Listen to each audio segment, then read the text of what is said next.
You've already seen how query can be used to sort data according to a particular order, but it can also be used to filter data using a predicate, a series of tests that get applied to our data to decide what gets returned. Now, the syntax for this is a little bit odd at first, mostly because this is another macro behind the scenes. Swift actually converts our predicate code into a series of tests that can apply to the underlying database that stores our SwiftData objects. Anyway, let's start with some code you can look at. This is our previous code from the previous part of this tutorial with our user class here. We have a content view here and edit user view here. I'm going to actually delete edit user view. It's not required here at all. That can just go away. And in our content view, we can ditch the path, not needed anymore. We'll ditch this from here. In our list, we can ditch the navigation link, just show usernames, and ditch the nav destination. Make sure you keep the model container for line in your app struct, otherwise it won't work at all. Then in your toolbar button here, I'm going to change out add user to be add samples. So we actually add multiple samples at the same time here. I'll change the code inside that to say, let's make a bunch of these things. We'll say our first user is called Ed Sheeran in London. Join date, I'll do .now, adding time interval 86,400, so 1 day approximately, times minus 10, so 10 days in the past. Then we'll do another one. We'll say second, another user named, let's do Rosa Diaz, city, New York, and they're joining .now, adding time interval 86,400 minus times minus 5, so 5 days in the past. Our third user, I'm going to say, is called Roy Kent, city, London, joining now, adding time interval. Let's do 86,400 times 5, so 5 days in the future.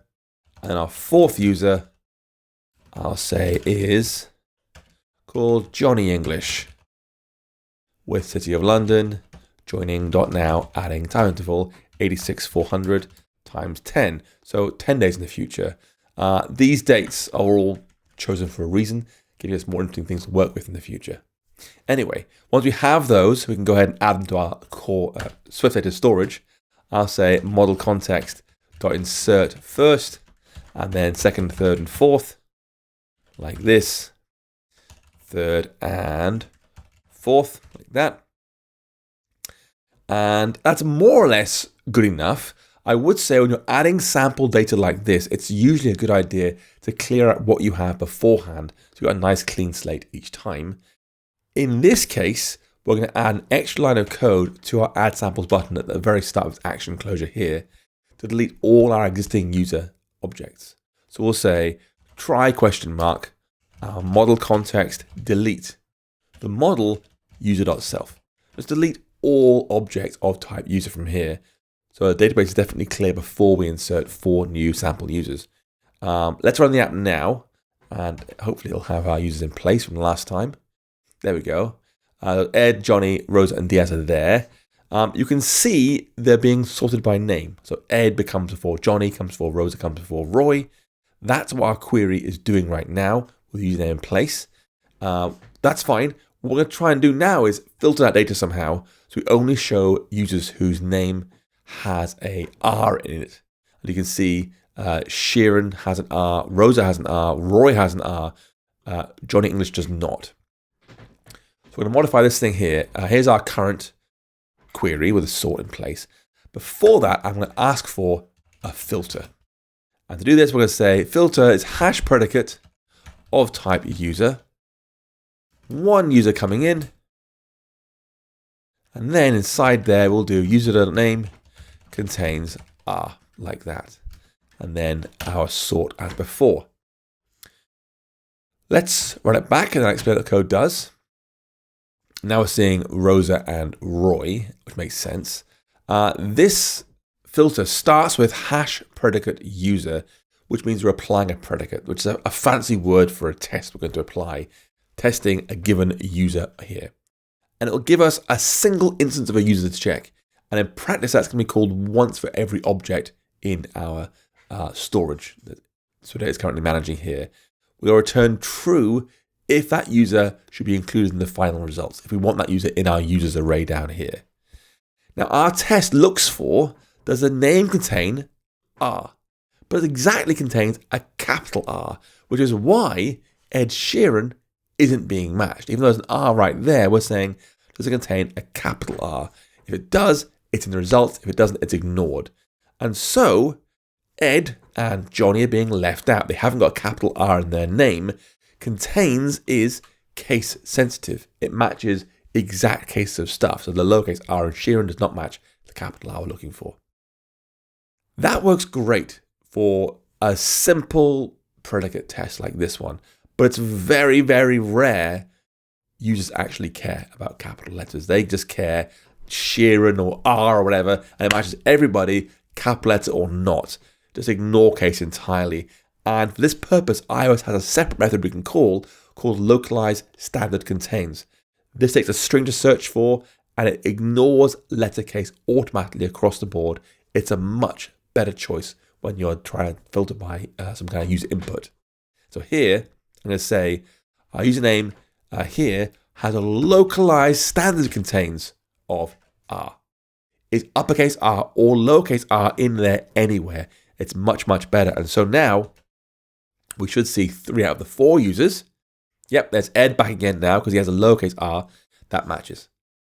Let's go a step further. Let's upgrade our filter here so it matches folks who have an R in their name and who live in London.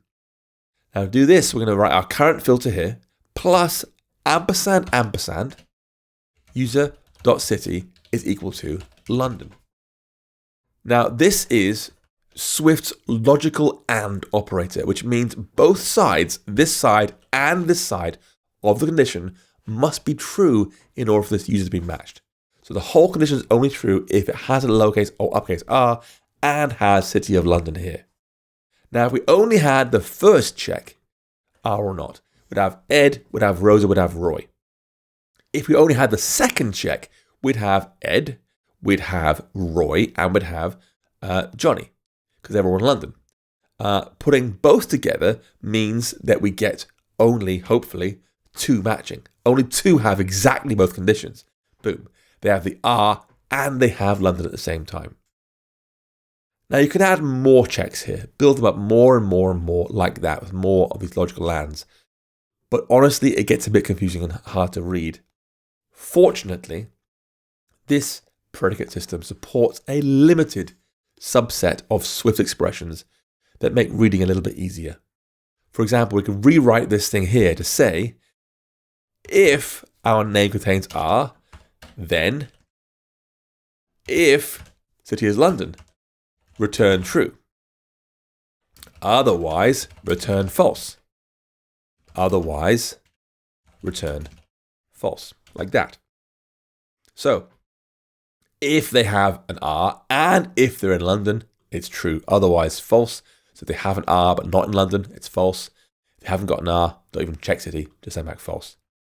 Like that, I'll get the same result. The same 2 people will now come back each time. It's the same test behind the scenes. But you might be thinking, well, that's a little bit verbose, isn't it? We could just really remove both these else blocks like so and just do return false. So if these both match, return true. Otherwise, we'll get to here, return false. You might think that. However, if I press Command B, it does not build. It's erroring out straight away. That's not allowed. And the error is inside the expanded macro conversion of what the predicate's trying to do. It's not having it at all. And it looks like it should work. It looks like we're running Swift code here. That is not really Swift code behind the scenes, okay? Remember, this hash predicate thing is a macro. It's rewriting our code to be something else. To see what's happening internally, just press undo. Get back to the version that actually worked. This version here, this is allowed. If you right-click on predicate now and use expand macro, brace yourself, boom. That's what folds out. That's what our code actually becomes. A series of these predicate expressions. You can see them. You can see it here. Localized standard contains. Does the name match R? And here, does something equal what? Does city equal London? So you can see it breaks down the same thing into a whole bunch of actual tests here, not real Swift code. So even though it looks like Swift code, it gets converted into a whole bunch of tests that can be applied at the underlying database level. And so that's just a little bit of how hash predicate works and why some predicates you try don't quite work how you expect, because it looks easy. I know it looks easy in front of you, but behind the scenes, it's really complex.